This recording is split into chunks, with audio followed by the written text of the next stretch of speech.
नमस्कार। आज मैं आपसे आधुनिक भारतीय आर्य भाषाओं के विकास के संबंध में बात करना चाहूँगा। आधुनिक आर्य भाषाओं का विकास अपभ्रंश की विविध बोलियों से हुआ। प्राकृत से जिस भाषा की उत्पत्ति 1000 ईस्वी के आसपास हुई, उसका नाम अपभ्रंश रखा गया। अपभ्रंश का अर्थ है भ्रष्ट या बिगड़ी हुई भाषा। भाषा वैज्ञानिक जिसे विकास कहते हैं, उसे ही लोग आम बोलचाल की भाषा में भ्रष्ट या बिगड़ा हुआ कहते हैं। प्राकृत भाषा लिखित एवं व्याकरण सम्मत होने के बाद स्थिर हो गई और उसका विकास रुक गया। यह लिखित प्राकृत की बात हुई, कथित प्राकृत की बात नहीं। जो प्राकृत लोग बोलते थे उसका विकास बंद नहीं हुआ, वह बराबर विकसित होती रही, या यूँ कहिए कि बिगड़ती रही। लिखित प्राकृत के आचार्यों एवं पंडितों ने इसी विकासपूर्ण भाषा का नाम अपभ्रंश रखा। उनके हिसाब से वह भाषा भ्रष्ट हो गई थी। सर्वसाधारण की भाषा होने के कारण अपभ्रंश का प्रचार प्रसार बढ़ा। साहित्य में प्रकृति का प्रयोग, प्राकृत का प्रयोग कम हुआ और वह मृत हो गई। आज हम आधुनिक आर्य भाषाओं जिनकी उत्पत्ति अपभ्रंश से हुई है, उनका अध्ययन करेंगे। वस्तुतः अपभ्रंश के 7 रूप हमें मिलते हैं,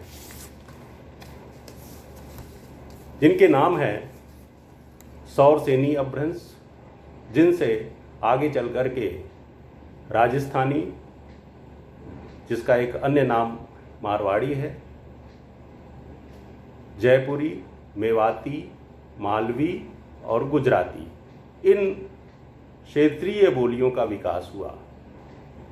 पश्चिमी हिंदी की प्रमुख बोलियां सौरसेनी अपभ्रंश से ही विकसित हुई। पश्चिमी हिंदी की प्रमुख बोलियां हैं ब्रज, भांगरू, बुंदेली, खड़ी बोली और कन्नौजी। अपभ्रंश का एक दूसरा रूप था पैसाची या कैकैटक, जिनसे लहंदा और पंजाबी भाषा का विकास हुआ। अपभ्रंश का तीसरा रूप था ब्राचड़, जिससे सिंधी भाषा का विकास हुआ। खस अपभ्रंश का ही एक रूप था, जिससे पहाड़ी भाषाओं का विकास हुआ। पश्चिमी पहाड़ी, कुमायूनी मध्य पहाड़ी जिसे कहा जाता है, और गढ़वाली पूर्वी पहाड़ी जिसे कहा जाता है। अपभ्रंश का एक अन्य रूप था महाराष्ट्रीय अपभ्रंश, जिससे मराठी भाषा का विकास हुआ। अपभ्रंश का एक अन्य रूप था अर्धमागधी अपभ्रंश, जिससे अवधी, बघेली और छत्तीसगढ़ी भाषाओं का विकास हुआ। मागधी अपभ्रंश से बिहारी, भोजपुरी, मगही, मैथिली, बंगाली, उड़िया, असमिया आदि भाषाओं का विकास हुआ। कुल मिलाकर के अपभ्रंश के इन 7 रूपों से हिंदी की विविध बोलियों का विकास हुआ। आगे हम विभिन्न अपभ्रंशों से निकली बोलियों के भौगोलिक विस्तार एवं उनके प्रमुख साहित्यकारों की चर्चा करेंगे।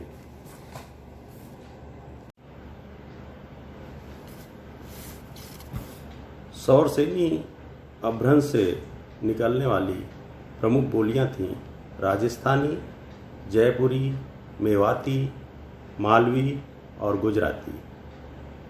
राजस्थानी भाषा, जिसे मारवाड़ी भी कहा जाता है, यह राजस्थान के जोधपुर, अजमेर, मेवाड़, सिरोही, जैसलमेर और बीकानेर में बोली जाती है। जयपुरी सौरसेनी अपभ्रंश से निकलने वाली एक भाषा थी जो जयपुर, अजमेर और किशनगढ़ में बोली जाती है। जयपुरी भाषा को ही ढूंढड़ी भाषा भी कहते हैं और इसमें पर्याप्त लोक साहित्य मिलता है।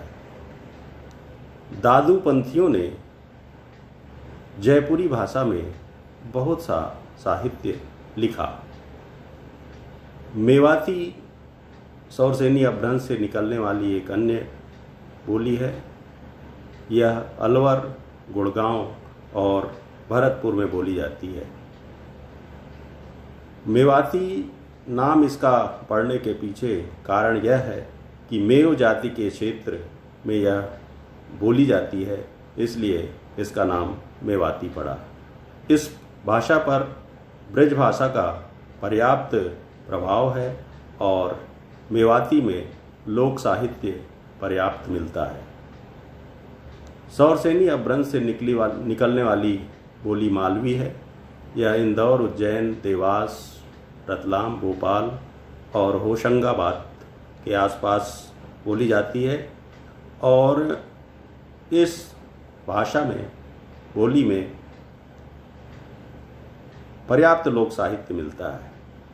चंद्र सखी इस मालवी की प्रसिद्ध कवित्री है। गुजराती काठियावाड़ क्षेत्र में बोली जाती है। सौरसेनी अपभ्रंश से निकलने वाली अन्य बोलियां इस प्रकार हैं। मुख्यतः पश्चिमी हिंदी की जितनी भी बोलियां थीं वो सौरसेनी अपभ्रंश से निकली। ब्रज पश्चिमी हिंदी की एक प्रमुख बोली है और यह बोली मथुरा मंडल में बोली जाती है। अलीगढ़, आगरा, धौलपुर और मैनपुरी के क्षेत्रों में इस बोली का बहुतायत प्रयोग होता है। हमें मालूम है कि सूरसागर की रचना सूरदास ने ब्रज भाषा में की थी। नंददास, बिहारी लाल, केशव, घनानंद ब्रज भाषा के महत्वपूर्ण कवियों में से एक हैं। बांगरू हरियाणा क्षेत्र में बोली जाती है। रोहतक और दिल्ली के आसपास बोली जाती है।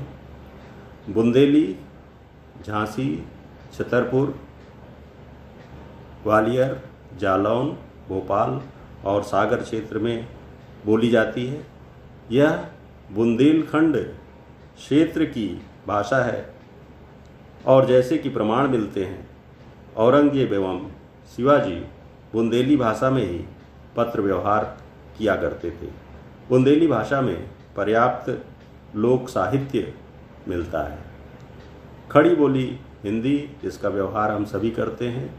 इसका मुख्य क्षेत्र दिल्ली, पश्चिमी उत्तर प्रदेश, मेरठ, मुजफ्फरपुर, सहारनपुर, देहरादून, बिजनौर, मुरादाबाद और रामपुर है और खड़ी बोली हिंदी में पर्याप्त परिमाण में साहित्य रचना की जा रही है। पश्चिमी हिंदी की एक प्रमुख बोली है कन्नौजी। कान्यकुब्ज ब्राह्मणों से इस बोली का संबंध है और कन्नौजी शब्द की उत्पत्ति ही कान्यकुब्ज से हुई है। इटावा, फारुखाबाद, शाहजहांपुर, हरदोई और कानपुर में इस बोली को बोलने वाले पर्याप्त मात्रा में मिलते हैं। पश्चिमी पैसाची या कैकटक, यह भी अपभ्रंश का एक रूप है।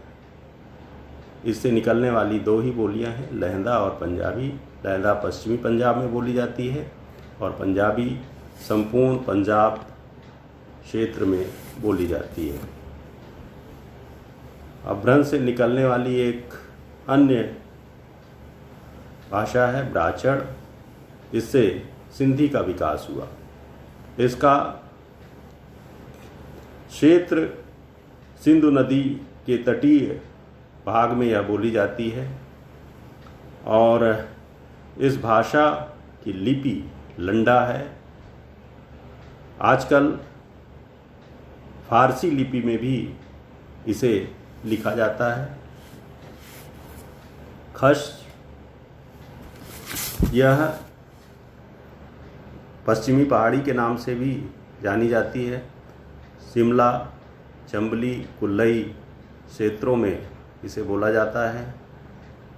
कुमायूनी या मध्य पहाड़ी, कुमायूं, गढ़वाल, नैनीताल, अल्मोड़ा और मसूरी के क्षेत्रों में मध्य पहाड़ी या कुमायूं भाषा का व्यवहार होता है और गढ़वाली पूर्वी पहाड़ी जिसे कहा जाता है, काठमांडू और नेपाल की घाटी में गढ़वाली भाषा का प्रयोग किया जाता है। महाराष्ट्री अपभ्रंश, इससे मराठी भाषा का विकास हुआ और महाराष्ट्र क्षेत्र के नाम पर इसका नाम महाराष्ट्री पड़ा और इस भाषा में पर्याप्त साहित्य लेखन हुआ। नामदेव, ज्ञानेश्वर, रामदास एवं तुकाराम जैसे प्राचीन एवं महत्वपूर्ण साहित्यकारों ने महाराष्ट्री भाषा में पर्याप्त संत साहित्य लिखा। महाराष्ट्री या मराठी की लिपि देवनागरी है। अर्धमागधी अपभ्रंश से पूर्वी हिंदी की बोलियों का विकास हुआ और ख़ास तौर से अवधी, बघेली और छत्तीसगढ़ी, ये 3 भाषाएं पूर्वी हिंदी की हैं और अवधी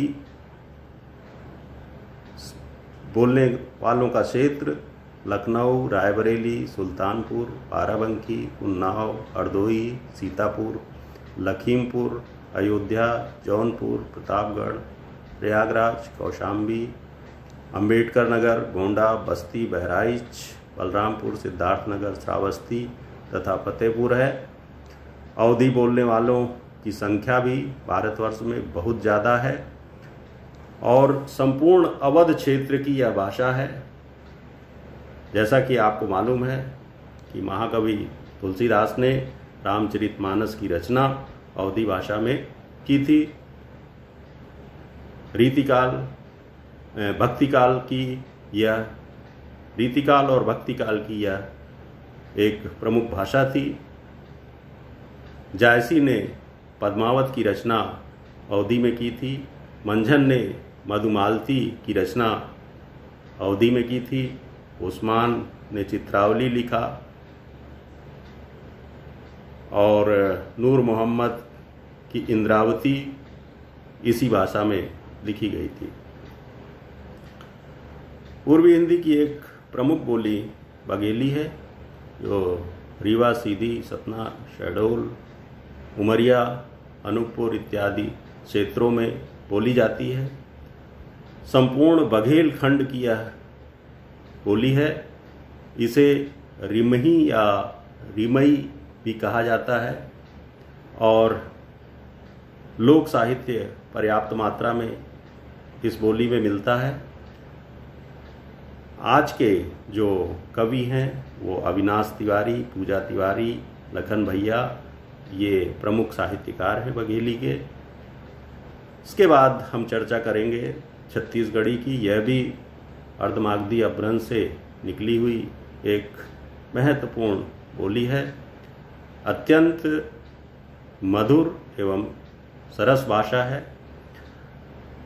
रायपुर, दुर्ग, बिलासपुर, राजनांदगांव, कोरबा, सारंगढ़, कवर्धा, जगदलपुर, दंतेवाड़ा, गोरिया, अंबिकापुर इत्यादि क्षेत्रों में यह बोली जाती है।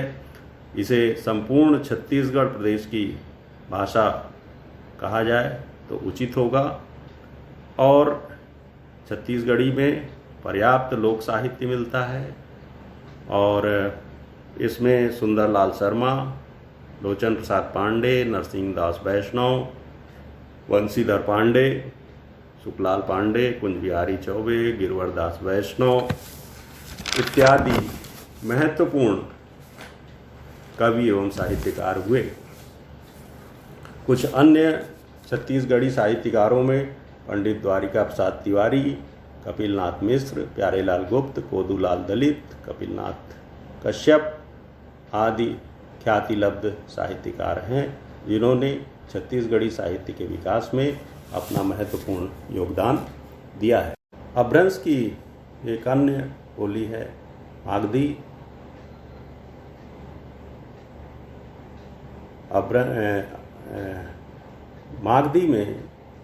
मागधी के अंतर्गत बोली जाने वाली बोलियां हैं बिहारी, भोजपुरी, मगही, मैथिली, बंगाली, उड़िया और असमिया। बिहारी, भोजपुरी, मगही एवं मैथिली के क्षेत्र में बोली जाने वाली एक प्रमुख बोली है। भोजपुर, रांची, सारण, चंपारण, मिर्जापुर, जौनपुर, बलिया, गोरखपुर और बस्ती इन क्षेत्रों में बोली जाती है। और भोजपुरी में पर्याप्त समृद्ध लोक साहित्य है। भोजपुर इस बोली का प्रमुख केंद्र है। साहित्य रचना पर्याप्त मात्रा में की जा रही है। मगही भी मागधी अपभ्रंश की एक प्रमुख बोली है। गया, पटना, भागलपुर, हजारीबाग और मुंगेर क्षेत्रों में मगही बोली का उपयोग होता है। मागधी से ही विकसित होकर के मगही शब्द बना है, जिसे मगध क्षेत्र की भाषा भी कहा जाता है। मैथिली दरभंगा शहर, मुजफ्फरपुर, भागलपुर इत्यादि जिलों में बोली जाती है। और जैसा कि आपको मालूम है, मैथिल कोकिल विद्यापति मैथिली के प्रमुख कवि थे और उन्होंने अपने विद्यापति की पदावली खास तौर से प्रमुख है। उन्होंने पदावली की रचना मैथिली भाषा में की थी। इसमें लोक साहित्य पर्याप्त मात्रा में मिलता है। बंगाली पश्चिम बंगाल एवं बांग्लादेश का कुछ क्षेत्र है जिसमें बंगाली बोली जाती है। और आपको मालूम ही है कि रविन्द्रनाथ ठाकुर, शरतचंद्र, चंडीदास, विजयगुप्त आदि बंगला के प्रमुख साहित्यकार रहे हैं। बंगला भाषा की विशेषता यह है कि गांव व शहर की बंगला में भिन्नता पाई जाती है और बंगला भाषा का मुख्य केंद्र बांग्लादेश का ढाका है। हमारे हिंदुस्तान में, भारतवर्ष में यह पश्चिम बंगाल की एक मुख्य भाषा है। उड़िया, जैसा कि नाम से स्पष्ट है, संपूर्ण उड़ीसा प्रांत की भाषा है। इसे उत्कली भाषा भी कहते हैं और संपूर्ण उड़ीसा को उत्कल क्षेत्र भी कहा जाता है। इसे ओड़ी भाषा के नाम से भी जाना जाता है। इस भाषा की विशेषता यह है कि इस पर मराठी और तेलुगु का काफ़ी प्रभाव है। इसकी अपनी एक स्वतंत्र उड़िया लिपि भी है। असमिया भी मागधी अपभ्रंश की एक प्रमुख बोली है और संपूर्ण असम में यह बोली जाती है। यह एक साहित्य संपन्न भाषा है। इसके प्राचीन साहित्य में ऐतिहासिक ग्रंथों का विशेष महत्व है और कुछ एक महत्वपूर्ण साहित्यकार भी असमिया भाषा के हुए, जिनमें शंकरदेव, महादेव तथा सरस्वती आदि प्रमुख हैं। इस प्रकार आधुनिक आर्य भाषाओं का विकास इन 7 प्रकार की अपभ्रंशों से हुआ, जो आज हम इनका प्रयोग करते हैं। धन्यवाद।